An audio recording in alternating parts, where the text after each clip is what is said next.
City of Stevens Point, Police and Fire Commission meeting, recorded Tuesday, September 3, 2019.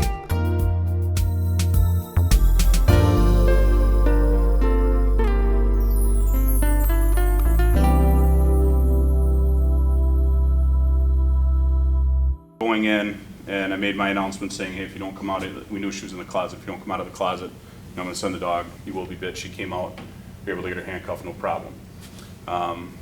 Because of the circumstance of the case, we called our drug detectives in. They did a warrant. They actually found a handgun in the closet that the woman was hiding in.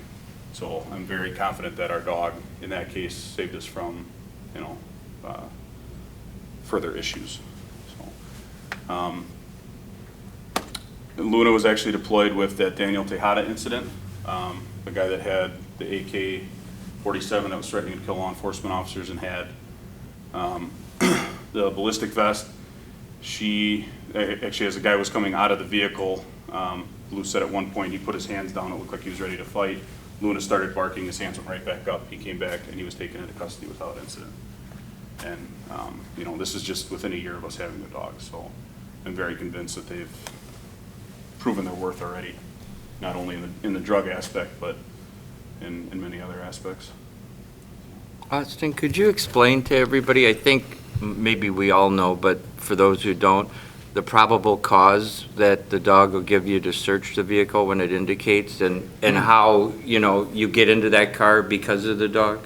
Sure. So in, I believe it was 1956, the United States Supreme Court ruled that if a well-trained detection dog indicates on a vehicle, that gives you probable cause to search that vehicle.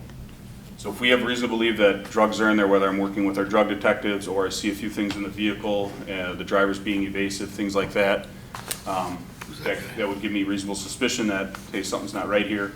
I can walk my dog around that vehicle. If she indicates on that vehicle, the United States Supreme Court has held that that is probable cause, and now we can go in and search that vehicle. When you say she indicates, what is she doing? Our dogs are passive alert dogs, meaning is she's sniffing. When she finds that odor she's looking for, she will sit. Okay. So our dogs, you might see some dogs are called aggressive alert. They'll start barking and scratching at a car. Ours, they're just trained to sit so that we don't damage the vehicles. How much training do you do in a month? In a month, a minimum of 16 hours of training. So we have 2 training days a month that we typically will train with Portage County, Marathon County. I've trained with Wausau PD. In those groups, there's guys from Lincoln County, Taylor County.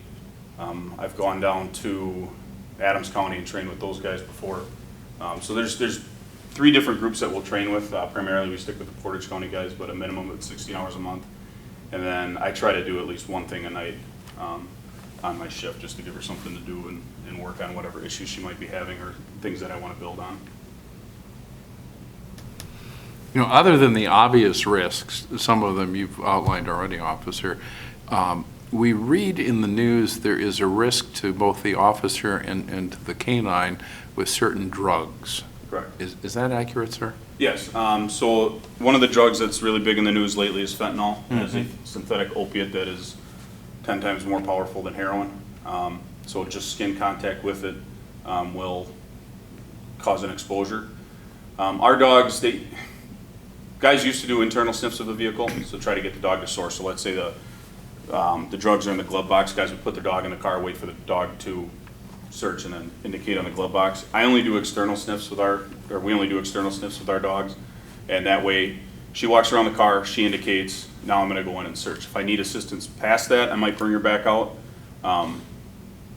But they can get exposed just as we do, and especially since they're sticking their nose right into that odor, they want to get as close to that source as possible. They also have a high risk for exposure. Anytime we do a drug warrant in a house where I'm called to assist, I'm walking through that house first to make sure that there's no powders out and around or that there's any needles, syringes. I don't want my dog to get stuck because, again, they are just as prone to being exposed as we are. And then drugs like Narcan would also work on our dogs, though. So if she were to get an exposure to an opiate, we can use the same thing that you would on a person and to combat those effects. Other questions from the commission? The only one I have is, if I'm understanding, that dog is you. I mean, you and him are the partners. The dog will not take commands from other officers or anything, will he? For the most part, I mean, a lot of that goes with the bond of the handler.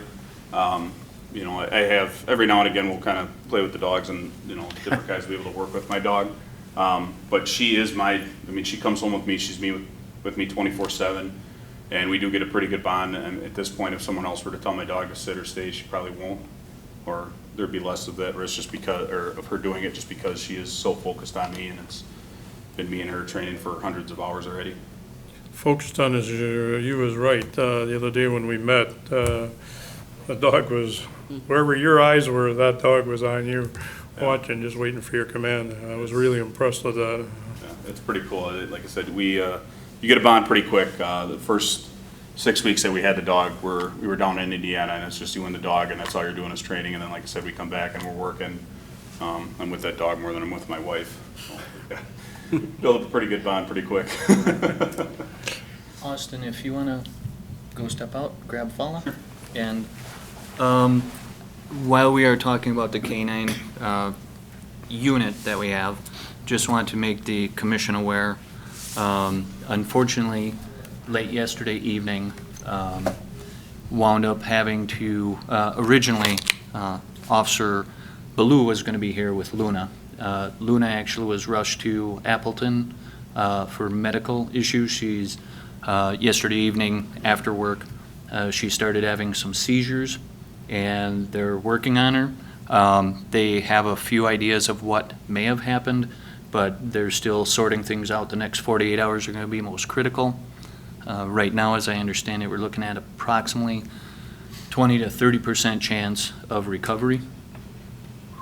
And unfortunately with, again,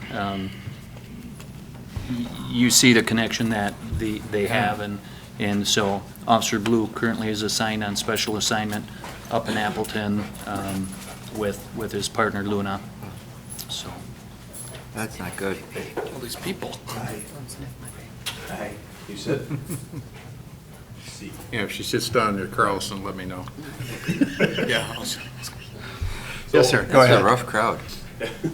So her big thing is she's always ready to work. If you were to come up and pet her, she's going to get up. And it's not that she's antisocial, but she's just, these are very work-oriented dogs. You know, for her, work is fun, it's play, it's working for her ultimate reward is a tennis ball. So that's constantly what she's doing. And right now she's just looking to me for the next command. Austin, is there anything on the tennis ball that she likes? Nope, just No? the tennis ball. Okay. Sit. She's been cooped up all day, been running around all morning, so sit. Thank you, gliding. Very energetic. When Von Lake Kennels was in Indiana, where we got our dogs from, the thing that they look for is ball drive. So just dogs that really like tennis balls. Some dogs are tree oriented for herd's toys, and that's all it is. So last year we actually got a huge box of tennis balls from Spash, and we used. They donated all their used ones, and that's perfect. You know, we get Yeah. enough use out of them, and as soon as she pops one, I throw that away and get the next one. Come here. Is there usually this much energy? Oh yeah. She's a 2.5-year-old, you know, so she's still got a lot of puppy in her. These dogs are bred for their work ethic and their drive. That's what these dogs want to do, is they just want to work, and like I said, she's been kind of cooped up all day, she's been running around doing other stuff, so I haven't had a chance to work with her at all, but. yeah, What is the work life? I mean, is it 10 years, 15, 12? For her, I mean, Yeah. with her being 2.5, I'll probably get another 8 years or so, I would think. Really? Okay. It all depends, you know, some dogs, obviously, Wacko's, Deputy Wahobiak from the county's first dog got sick at, I think, about 9. Okay. And he had to put her down, or him down. There's a dog in Adams County right now that just turned 13 and is still working on it. Wow, good. So, the life of a Malinois is about 12 to 14 years, and I would say usually around 10 is kind of the retirement point. What does she weigh, about 60 pounds? Yeah, and she's right at 60. So what's been your biggest surprise? Honestly, the amount of work that has had to go into this, you know, you watch these other handlers that have had these, you know, they're well-trained dogs, and, you know, the older dogs that have calmed down a little bit, you watch them work and it just looks so easy, and the amount of work that I've had to put into build and maintain, it's been fun, but it's a lot more work than I realized when I first signed up for it. But I don't mind it. And are females preferred over males? It kind of handler preference. Come here. Okay. There's nothing back there. Going after Carlson. Better not be. I mean, we had this for training before, but, She sniffed me out the other day and I'm a I passed. lightning rod. it all depends on, the handler preference. You know, our dogs are much more social. There are some dogs that were down at that kennel that if you looked at them, they were ready to tear you apart. And certain agencies, that's what they're looking for. Hey, Well, sit, live him. I know you're excited. Live. As I said, so. She said, how often do I get to appear in front of the commission? I got to put on a show here. What are you talking about? This is my chance to be a star. Yeah, like I said, she's just a ball of energy.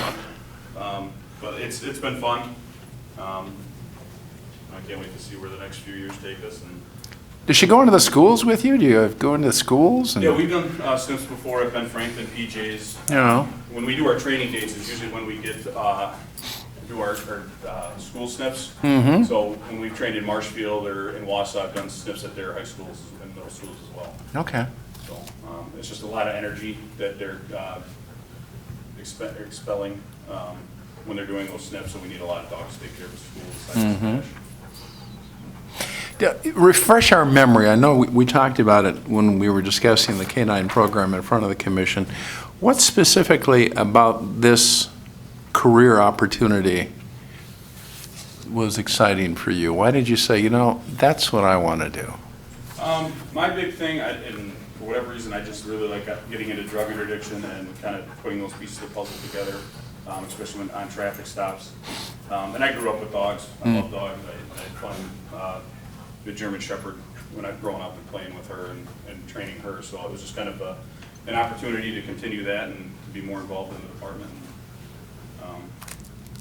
Another tool to find the bad guys, huh? Yeah. When you're at home, does she look at you like she is now? Yeah, she Okay. will. Depending on what we're doing, I have a fenced-in backyard.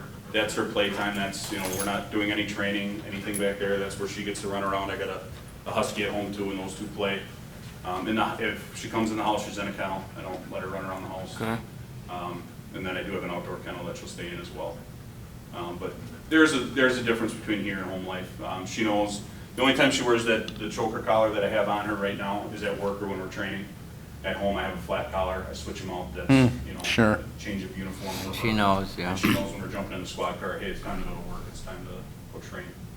So, yeah, she's gotten, now that she's starting to get a little bit of the puppy out of her, she's calmed down and she, there's a difference between home and work. I can Yeah. believe this is calmed down. Yeah, we noticed.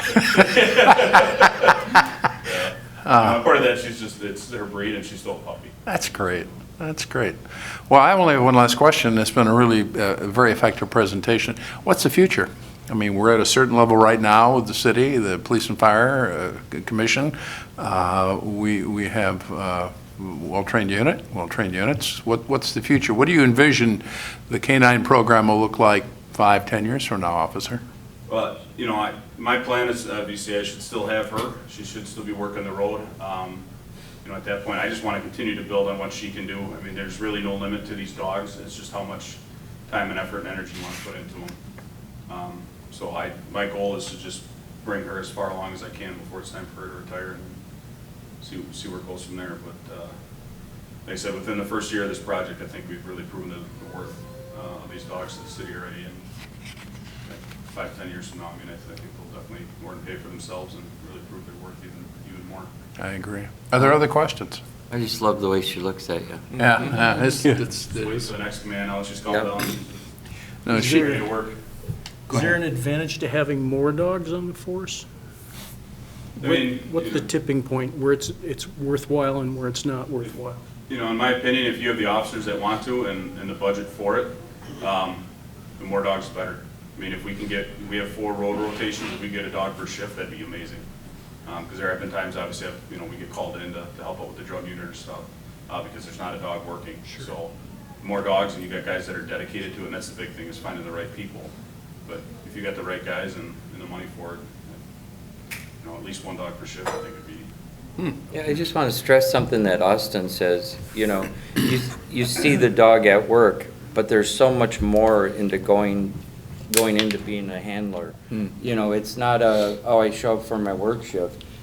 That dog's 24/7, you said that at the beginning, and that's just like taking on another child or something, sometimes even more work, so a lot of dedication for the handlers too. We get all our food donated from Jmart, but, you know, I gotta feed her, water her, vet appointments, whether I'm on duty or off duty. It's all- Thank you for a wonderful presentation. Actually, what she's doing right now, I think I've decoded this already. She's saying to herself, he's got a tennis ball in him somewhere. Yeah. Somewhere he's hiding a tennis ball. I just haven't found it yet. Yeah. All right, thank you, officer. Any other questions? Thank you for a See you fine later. presentation. Well done. Good luck in the field. Yep. Thank you. Good luck. So there's hand signals too. What was that, Joseph? All right. Sarah, hi, okay. Let me back up. A couple of items I want to go through as far as item 2 this afternoon, as far as the president's report.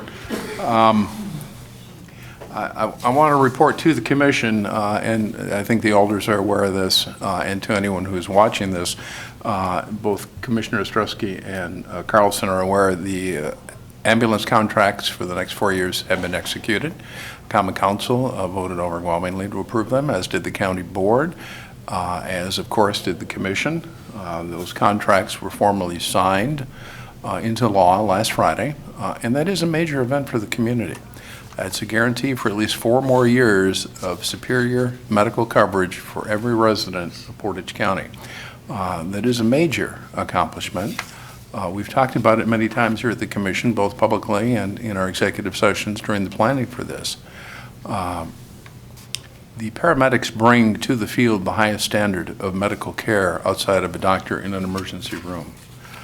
They are saving lives and reducing pain and suffering every day of every week. And it's really with some great pride that I think our community can look back on, and they're getting ready to commemorate 20 years of a paramedic response. I'm not sure where that 20 years went. But I think the point I would make to those who are hearing this news for the first time here on cable access television is the paramedic program has continued to evolve over the last 20 years. The program that we started 20 years ago, and we're fortunate in the class of 20 years ago, we have a few of the original graduates, including young firefighter, then to be paramedic Joe Gemza. I think his hair was a little longer at the time, wasn't it, JB? Yeah. There's a couple of others, Lieutenant Aldrich, Art Doms, you've said? Still part of that original class of 20 years ago. But what a tremendous improvement that has made in the quality of life, which we hear every elected official ever talking about, the quality of life. And one of those measurements of a high quality of life is the ability to respond to medical emergencies with absolutely the best. Joseph, if I were to ask you off the top of your head, I didn't give you a chance to plan for this, but since you were a part of that first graduating class of almost 20 years ago, how has the system evolved from where it was 20 years ago? I mean, it has continued to improve, to implement medical procedures that are saving lives. What would you cite as an example or two for the commission, sir?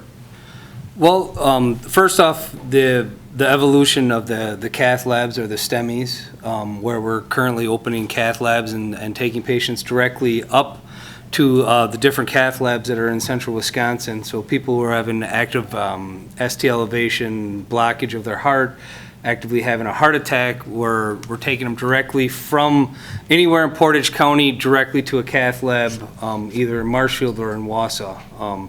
Those are things, and you think, well, that's just transporting a patient, but the paramedics have to read the 12 lead. They have to make a decision on whether or not that this meets the criteria based on what they're reading, the signs and symptoms and all of that. They have to communicate back and forth with the doctors, and then they have to make that, do the medical procedures that are needed, administer the medications, and get the patient there safely in 60 minutes or less. So when you think about all those dynamics that go on in that just alone is just the tip of the iceberg of what we do. If you think about patient care reporting, when you think about the electronics or the way we operate with that, those have given us new insights on things we do well and things we need to improve on regarding our quality assurance.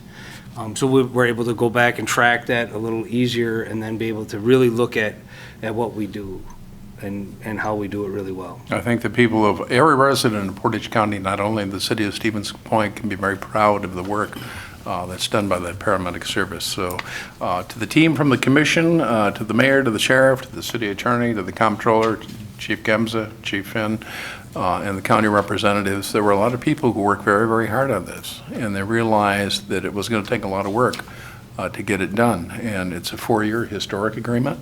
And I think we can take great pride in the fact that we're getting ready to commemorate 20 years of having a county-wide. Joseph, we were the first in the state to have a county-wide service, weren't we? Yes, we were the first to start that. Yes, so there's a lot of pride there. The other thing, for the benefit of the commission, I would like the liaisons, police liaison, fire liaison. This year, I'd like to start the evaluation process of our 2 chiefs a little bit earlier than we did last year. And as part of the wonderfulness of having 2 veteran chiefs who have been with us for a few years, we have some standard goals that will be applied for 2020. But I'm going to ask the liaisons to work with their chiefs, and then we'll have a special meeting, which I'm going to talk about shortly. I want to develop, Commissioner Moore, you're the liaison now to police, let's develop some stretch goals. Goals that we haven't talked about this year or the year before. We have veteran chiefs with veteran management teams. Let's stretch it. Let's push it as far as we can. And maybe one of the motivations we have will go back to the paramedics. That was a stretch goal many, many years ago. Nobody believed we could do it. Let's build in to our goal setting for the year 2020 and the evaluation process this fall. There will be some logical things that carry over. Things for this building, things for fire. But let's really get aggressive and come up with some stretch goals for the next year or 2. Maybe we can't accomplish all of them next year, but we can get started. With that said, I'm going to ask Leanne in the very near future, probably will be sometime this week or next week for the benefit of the commission, to do a little polling. And I'm not interested in political polling, which of course is hard to believe, I know. But I would like to hear from you folks. We don't want to do it right now today. I want you to think about it. Commissioner Kirschling had a suggestion that we move this meeting to 2 o'clock. We said we would do it, excuse me, as an experimental basis. Do you want to continue to do that through the fall cycle? You'll be polled on that. You're also going to be polled on what are some of the topics you as individual commissioners would like us to be addressing either in our monthly presentations or an agenda item that maybe we have overlooked and not gotten to. The first thing that comes to mind is we need to finish the work on the administrative policy updates. I've been working with the city attorney. We're well along, but between the city attorney and I think Chief Skibble must have some lawyer blood in him too. He keeps finding all sorts of things that nobody else seems to be able to find. So congratulations, Chief Skibble. We have some work to do, but we need to get that finalized this year. So part of the polling that I'm asking Leanne to do will be availability for a special meeting if you have time. I'm thinking one for October and likely another one for November. One we would do admin, and the other we would get a real good lead on finishing those evaluations, which of course have to be in the city's HR office by the end of November historically. With that being said, let's move to item number 4, which would be the approval of the minutes. Members of the Police and Fire Commission, you have in your packet the minutes from our meeting Tuesday, August the 6th. What is your pleasure? Move to approve. Second. Have a motion from Commissioner Mr. President? Carlson. Yes, sir. I believe there's a correction on number 7. The headline reads, update of dissolution of communication center. I think that's supposed to be tech team, not the communication center. I think it is. I think it is the comm center board, Bob. Because the article was talking about the tech team, that's why I was wondering. That was the communication board. Yeah, it is the communication board, right, Joseph? Isn't that what you? Yes, that is Okay, what the the. board. Okay, all right. With that noted, are there any other questions or comments? If not, you are voting to approve the minutes as submitted to the commission. If you are in favor, please say aye. Aye. Opposed, say no. Motion carries. Thank you. Item number 5 is the confirmation of the bills. Robert, you review the bills. I'm going to give you the first kick at it, though. I have a question. Maybe I'll just ask my question before we get into this. Others, Joseph or Bob, if you pull up the bills for the fire department for August 1st through the 31st, and bills from the ambulance service for the same period, I'll give the commissioners an opportunity to get those two bills in front of you. I've noticed that there are duplicate items that appear as expenses charged to the ambulance budget, but also are appearing on the overall fire department budget. Can someone explain that to me? As I was told, the actual bill has been split, coded half to the fire department, half to the ambulance. So if it's a $200 bill, $100 went to ambulance, 100 goes to fire department. The total bill would actually have been double that, but it's divided between fire department use and ambulance use. Certain items. Oh, yeah, there's a bunch of them. Like will kill, yeah. Well, okay, I mean, there's a couple of them that, like an outlet cover or fluorescent light, okay, I mean, if that's how it was explained to you. That's the way- So each, Go ahead, chief. each ambulance and fire have almost identical, like, maintenance type of line item in the budget. And so it's just a split and a 50/50 breakdown on which time and how it comes out. All right. So what I've heard from Commissioner Ostrowski here is if it's a duplicate item appearing in both, I would really have to take it times 2 to get the actual sum. Yep. Is that correct? Okay. Robert, you have the floor, sir. Your bills. Okay, taking the ambulance thing this month, you can see no unusual expenses there, tuition being probably one of the more expensive, and testing. Without that, you really don't have much for the month. And if you remember, flip over on the backside, you will see their budget, but just remember that the budget is only through July, while the bills are for August. So you have to actually add the front side to the back side to get the year-to-date. And with that, the ambulance service is running right in the scheme according to the percentage of the budget. In fact, they're doing pretty doggone good, because they'd only be probably in the 60% range, while we're probably in the 70% range of the months. So there is nothing unusual there. Fire department budget, similar things. Big expense there, of course, was some diamond blades and the 5-year apparatus inspection, which brings the costs up. Again, training is a major expense. Again, if you flip over to the backside of the year-to-date budget, there's a couple items that have gone over the 100% mark. I would encourage, when we do budgeting in the future, that we, arrange our budgets. While the overall budget is staying right in line, I would envision that we could do a little better job of straightening out between the various categories. Although I think, sir, we'd have to at least concede the point that those items that are at 100% or approaching it, are really figuratively smaller items in the budget. Yeah. They're, Oh, and a big one of one them is $500. The big one that so, seems to be almost impossible to determine is IT. That seems to be our big headache, and nobody knows how to, seems to be able to track the budgeting. On the police department budget, the big one there was we got body armor for, I think it's 8 officers, if I remember right.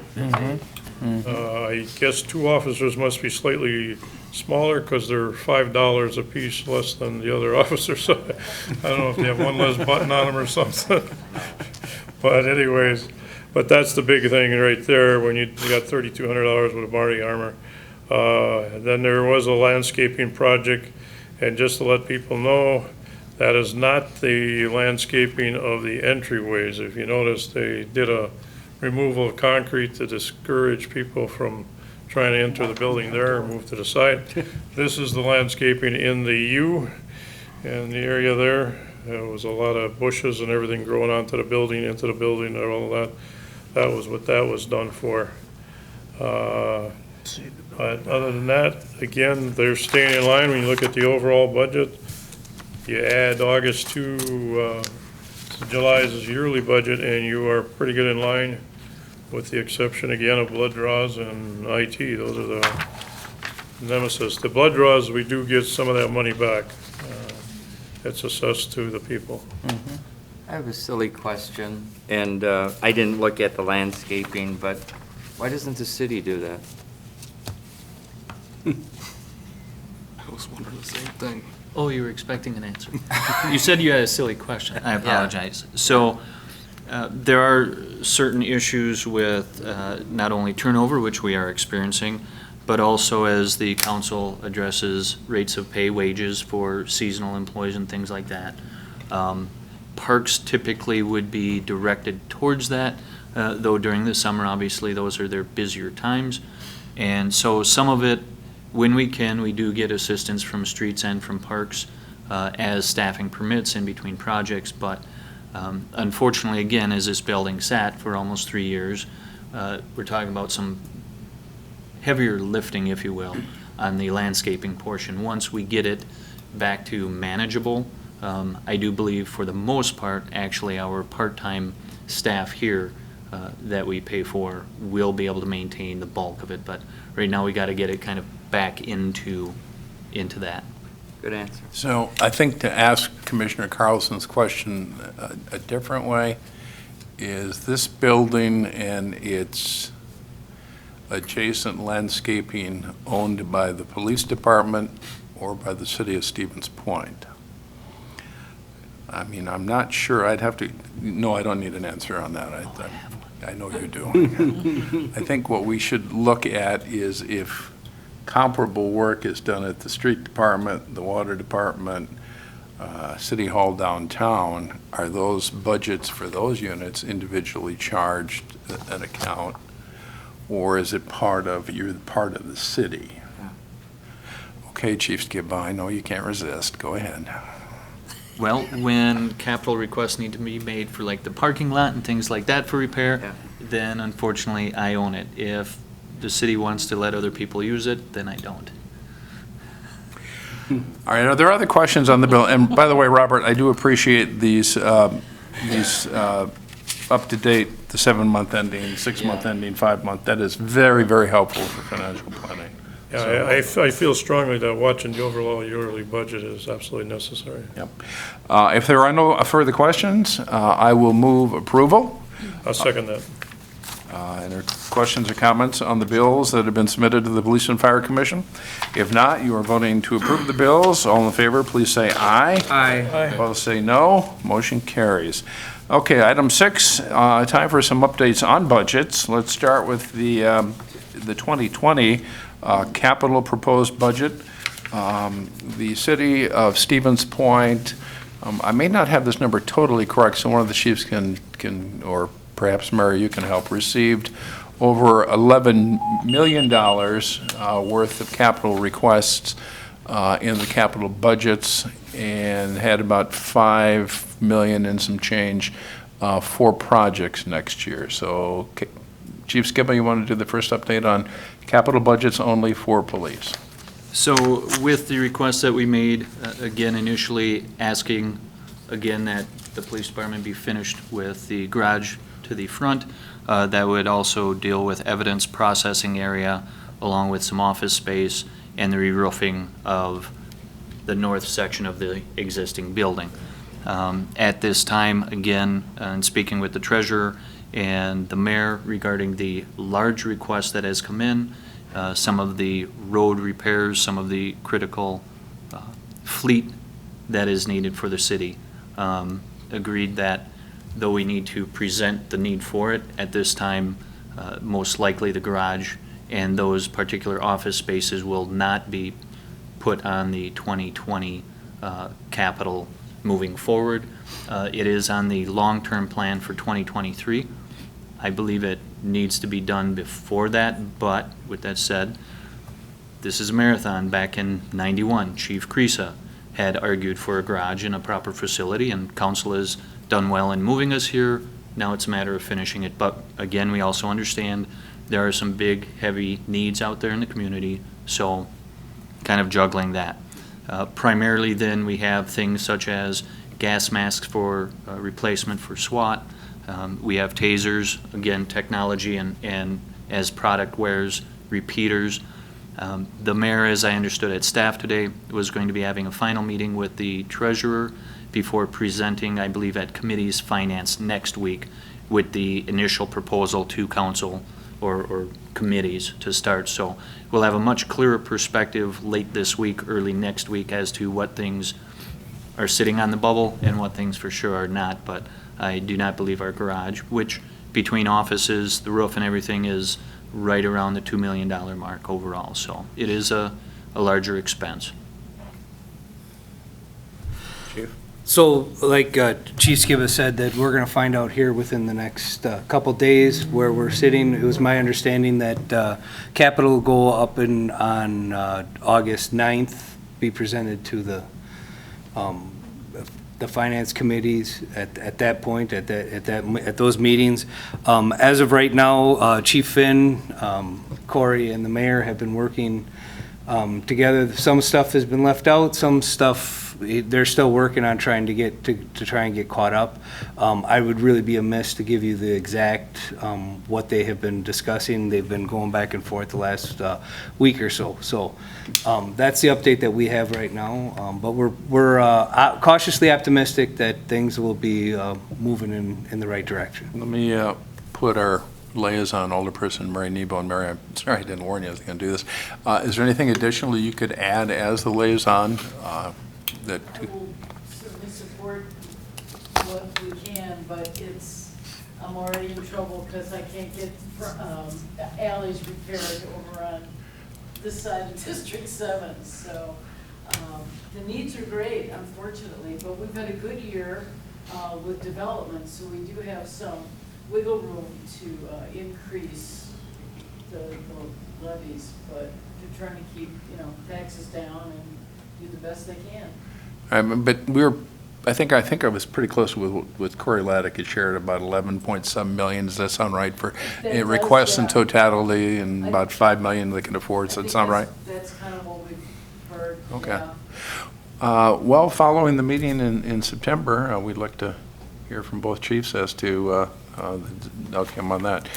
Moving now to the 2020 operating budgets, it's my understanding that the directions, mayoral directives have been issued concerning operating budgets. Chief Skiba, you're senior. You want to go first? So yes, we did receive a 1% increase on our discretionary lines, which for the police department was approximately $2,300. Lines such as our contractual issues, whether it's stipends, wages, holiday, overtime, those things are adjusted based on what the contract came in at. And so those, again, as non-discretionary, those come directly from the city and not out of our budget.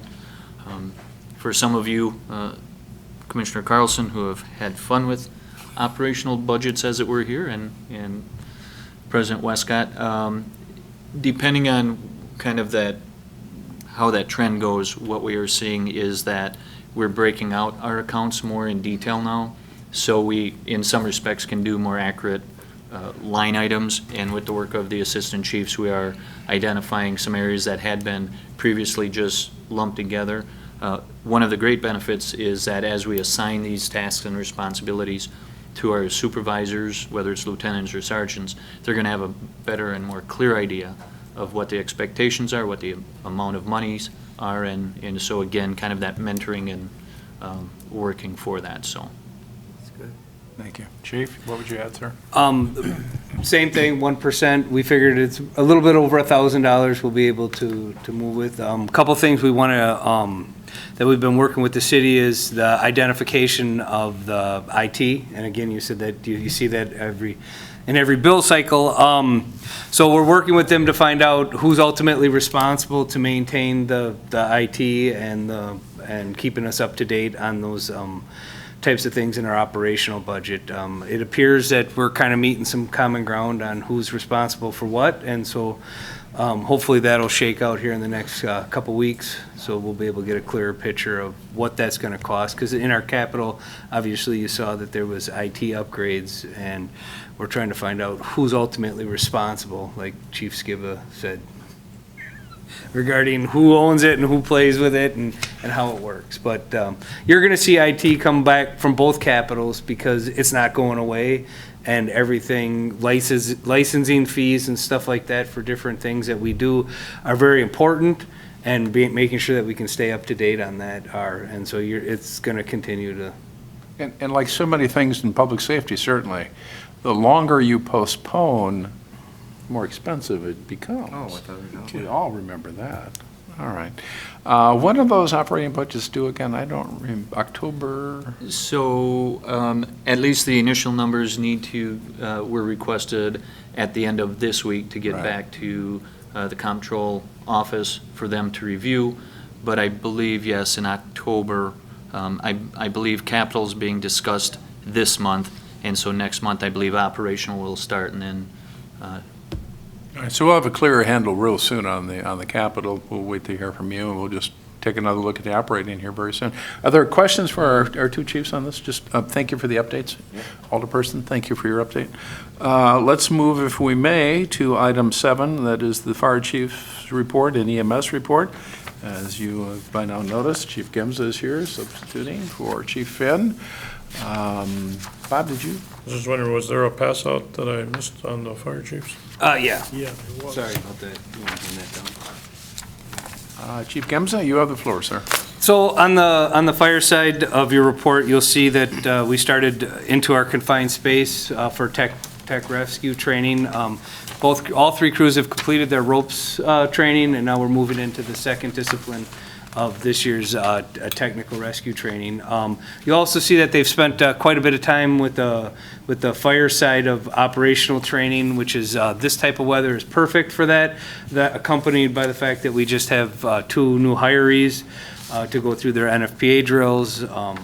So you'll see that they've been very busy on that side of it. As far as the EMS side goes, to keep in line with the K-9, first off, I'd like to recognize Assistant Chief Moody started this project prior to him becoming actually an Assistant Chief when he was a captain regarding the K-9 medical training. And he has been the coordinating, or I guess what you'd say, the big push factor on this, him and Officer Lee, and we were able to get a crew sent through the training, which was held here at the Stevens Point Police Department. All units of law enforcement that have canines were present and participated in it.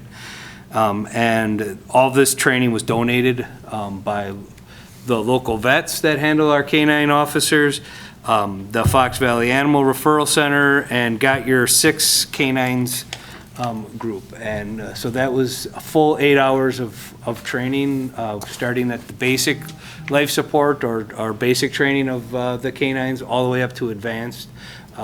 They also brought in a cadaver dog for the paramedics to work on and to feel the different anatomies of it. So that was pretty exciting. That's something you don't do. And again, we just want to recognize Assistant Chief Moody because he put in a lot of hours on that. So. Good job. Would you be kind enough to remind Chief Finn when he returns that the October presentation is the fire marshal? That is correct, yes. Good, thank I will you. make sure he knows. All right, thank you. Are there questions for our chief? No. Thank you for your work on that, JB. Good project. I will move approval of the fire and EMS report as submitted to the Police and Fire Commission. Second.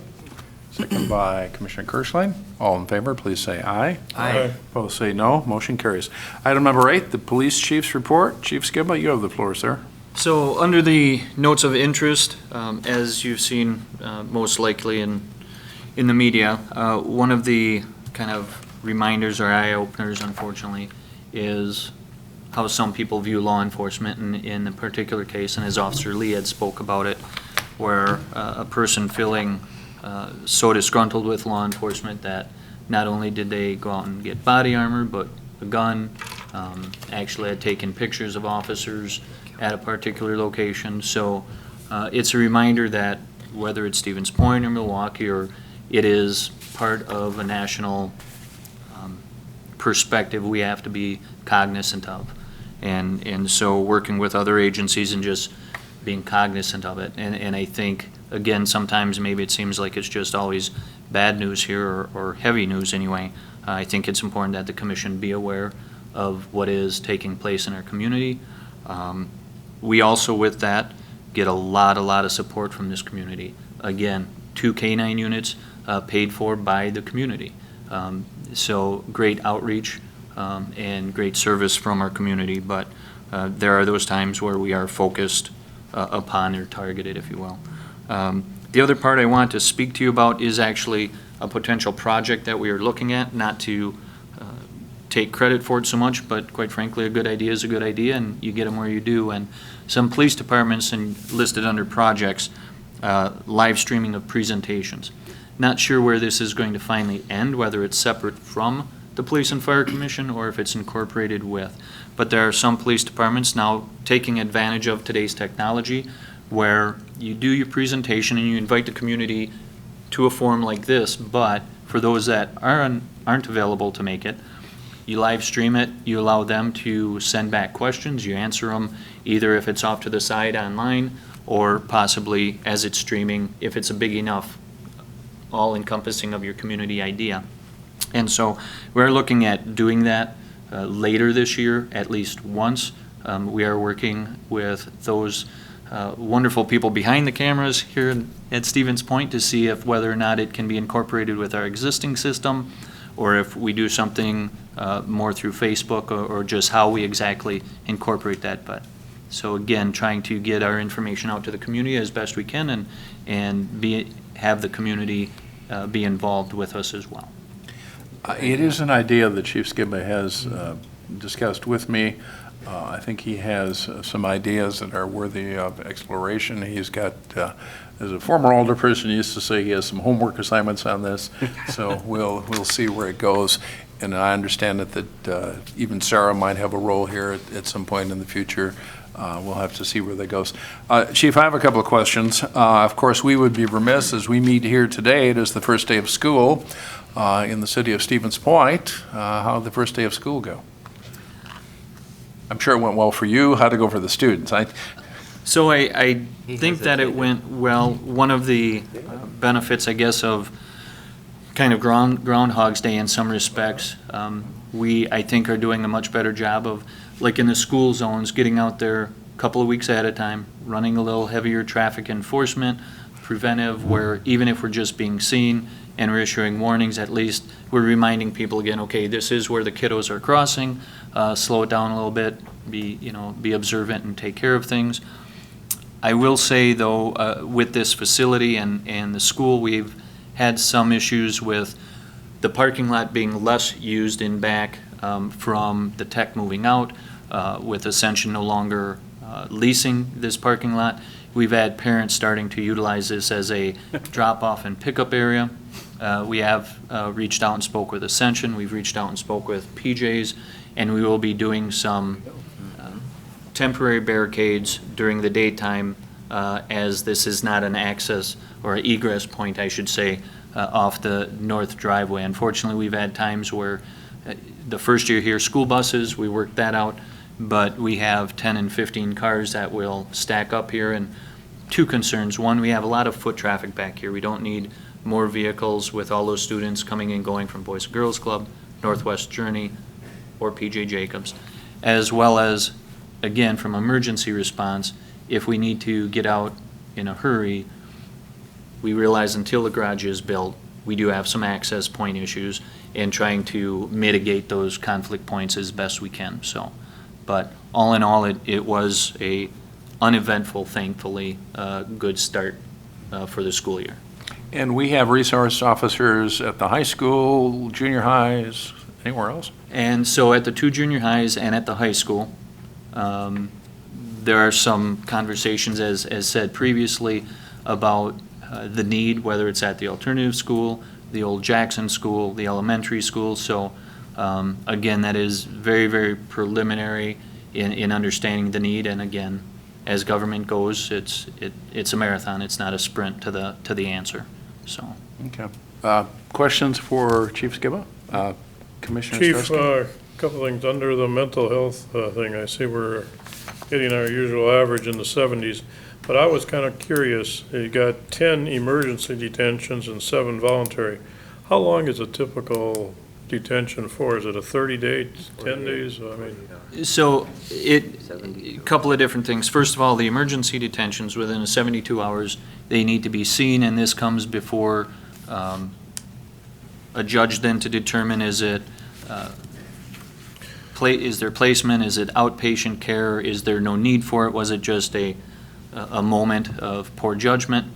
And the reason we're listing the volunteer commitments here is because officers are initially utilized there as well. It might be somebody that we get a call of a disturbance and they need some help, and no, I just think I need to talk and talk to someone, so we bring them down to St. Michael's, we get them situated and whatnot, but that still does take time for the officer, and again, it speaks to the skill that they have to be able to communicate and bring this person into an understanding of that they need help and transition into that. But yes, we still have the emergency detentions, and on our front side of things, it takes quite a few hours. The state currently is working at some possibilities of funding regional sites, so the transport distance is reduced, so that would help. But again, a lot of it is just getting them into a facility that's available just for their first assessment, and then getting everybody on board to agree what the protocol should be, so. And the biggest thing, Bob, emergency, they can't leave. Okay. They're almost, I don't want to say arrested, but they're detained at a facility, whether it's in Marshfield, Oshkosh, wherever. But a voluntary, if they go to St. Mike's, 4 hours later, I'm good, I want to walk out of here. They could, but there's some dialogue that goes on, hopefully to convince them to stay. But one they can leave, the other one they can't. okay. The other thing for you, Chief, I was wondering, consideration for you under projects.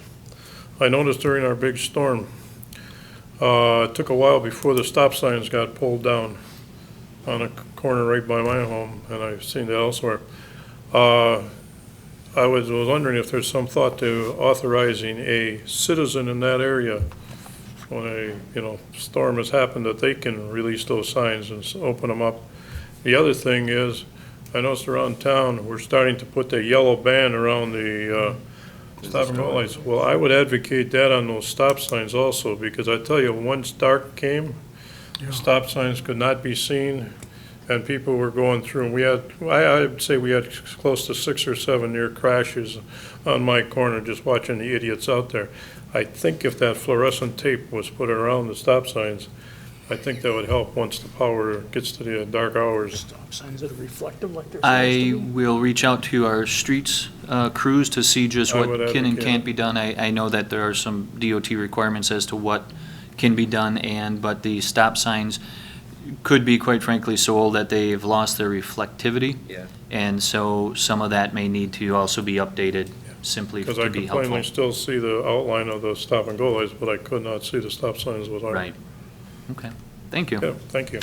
All right, I have one final question. Last month, you shared with the commission that you were doing some planning, working to see if you could find a backup to Leanne's position. You were working on a potential job description so that when Leanne takes her 1 week every 5 years off, there would be That often? someone, so she doesn't have to come back to a complete full inbox of emails and things to do. What is there an update on that, sir? So, yes, in working with HR, a couple of options are to finalize a job description and send it in to the current company, the most recent company that had worked with the city's pay plan, to see where that fits. The city currently has a city policy that addresses what a rate of pay could be if a person takes on that role that specific role if they were doing all of what Leanne currently does.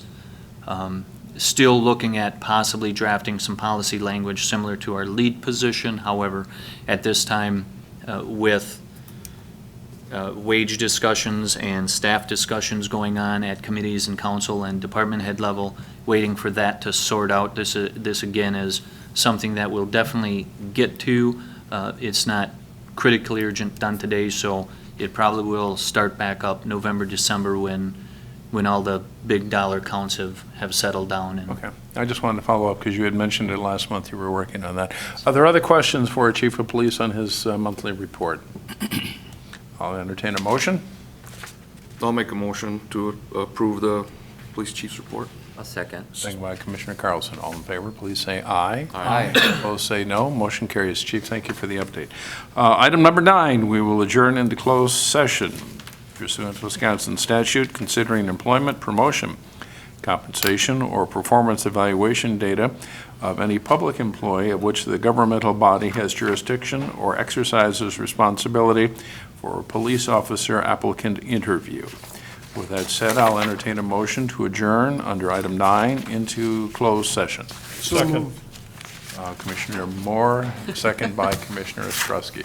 Please call the roll.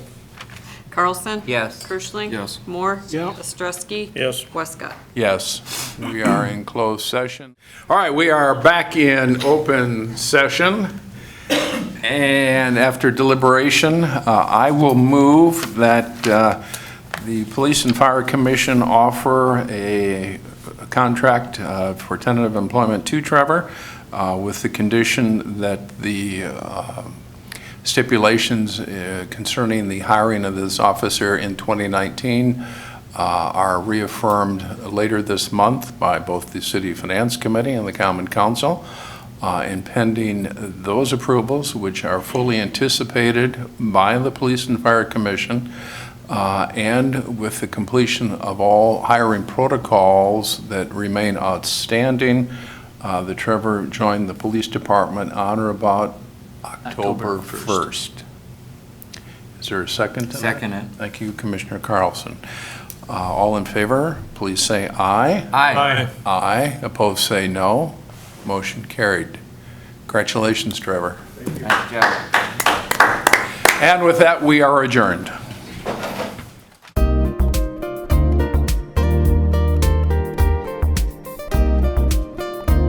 A video of this meeting is available for viewing on the city's website, stevenspoint.com/videos.